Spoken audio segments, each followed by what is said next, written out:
Alors on va la partie de Balotra. Et en route la l'arrête, la partie de Nassau. Deux personnes qui vont se disputer. Qui va ranger pour arranger la lumière? Alors un voisin dit c'est moi, l'autre dit c'est toi. Ou un autre problème. Et on va voir le Rav. Et le Rav dit écoute-moi, ton ami il a raison. Aaron il a raison. Quoi? Il a raison? Je pense pas qu'il a raison. Je pense que le Rav il pense pas qu'il a tort. Et le Rav il prend de côté, il dit j'arrive pas à comprendre. C'est des petites monnaies. Quand tu avais des problèmes, tu venais voir. Et là, pour une petite chose, il dit oui. Moi, je suis prêt à perdre, mais je suis pas prêt que l'autre va gagner. Quand on voit notre paracha de Balotra, on nous parle après l'histoire de 12 Shvatim. Comme on parlait la semaine dernière des Shvatim, les Shvatim, ils ont donné quoi? Des camions pour prendre toutes les choses du Beth Amikdash. Ils avaient des charrettes. Ils avaient donné chaque chevet, une demi-charrette. Et comme il y en avait 6. Pourquoi une demi? C'est qu'en vérité, même si chaque personne aurait pu donner, chacun il aurait pu donner sans problème combien? Une. Mais comme la Torah te dit, c'est vrai qu'il faut avoir, c'est vrai que le Beth Amikdash tout était très classe. Il faut avoir la richesse, mais il ne faut pas avoir du gâchis. C'est que des fois les gens se font voir du gâchis. Alors c'est quoi? On est riche? Non. Même dans les si on avait besoin, on pouvait aller avec 6 charrettes, c'est assez.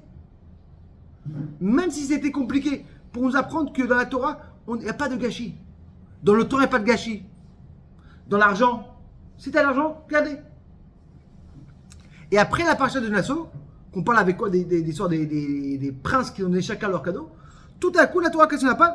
Daber el Aaron, Martaïla, Batra et Nerot. Parle avec Aaron, et quand Aaron, il va allumer quoi? Les Nerot.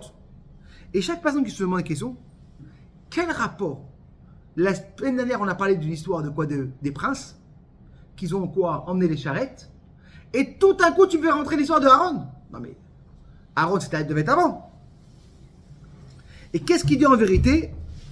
Qu'est-ce qu'il dit Hachem? Il nous dit, toi, ta lumière de bougie, elle est plus grande que les Nissim. Et la question qui se demande ici, qu'est-ce qui s'est passé là? On n'arrive pas à comprendre. Alors on sait qu'en vérité,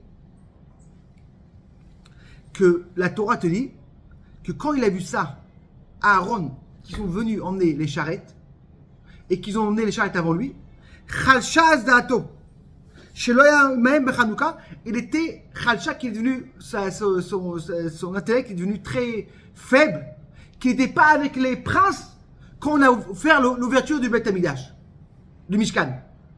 Hachem dit, t'inquiète pas, toi t'es mieux qu'eux. Et la question qui se demande, quoi, Aaron, il ne savait pas donner les fargen, d'être content que les autres ils ont été avant lui. C'est quoi? C'est une personne qui était jaloux. Mais c'est qui Aaron? Aaron, quand il a vu son frère, Moshe qui a reçu le job avant lui, il était tellement content. Aucune jalousie. Et comment c'est possible qu'on dit qu'en vérité, là, Aaron, il a une jalousie? Mais Aaron, c'est une personne qui n'a pas de jalousie. Chalchadaton est devenu comme triste comme ça, il est devenu faible. Et là, en vérité, le rabbi te dit un truc incroyable. Il dit qu'en vérité, c'est pas qu'il était jaloux. Chalchadato. Il est devenu faible. Pourquoi il est devenu faible? C'est qu'en vérité, Aaron, on lui a dit, c'est quoi ton travail, toi, ta mission? C'est le Beth Amikdash. C'est le Mishkan. Toute ma vie, c'est le Mishkan. Il se lève le matin, c'est le Mishkan. Et tout d'un coup, il voit qu'une personne, il rentre dans sa mission. Tout d'un coup, il commence à être triste. C'est que ce n'est pas une jalousie. Pourquoi je peux faire ma mission? Mon travail. Comme on voit dans notre paracha, on parle de quoi? Du Pessah Sheni. C'est quoi Pessah Sheni en vérité? C'est les gens qui n'ont pas pu faire le premier Pessah. Ils sont partis voir Hachem. Ils ont dit Hachem, qu'est-ce qu'on fait? On n'a pas pu faire le Pessah. Comment on peut arranger? Il dit t'inquiète pas, il y a le deuxième Pessah. Ne sache, je dis en vérité, si ces Bnei Israël n'auraient pas demandé Pessah, qu'est-ce qui serait passé? Il n'y aurait pas dans ce monde-là une façon d'arranger le problème, de rattraper. Qui a fait le rattrapage dans le monde? C'est grâce à cette personne-là. Mais ces personnes-là, ils auraient pu dire, écoute-moi, on a raté l'avion, on a raté le Pessah, c'est pas grave. Dieu ne va pas nous punir. Non. Lama yigara chalkenu. Pourquoi on ne peut pas être là? Pourquoi on ne peut pas arranger? La même chose, en vérité, il a dit à Aaron.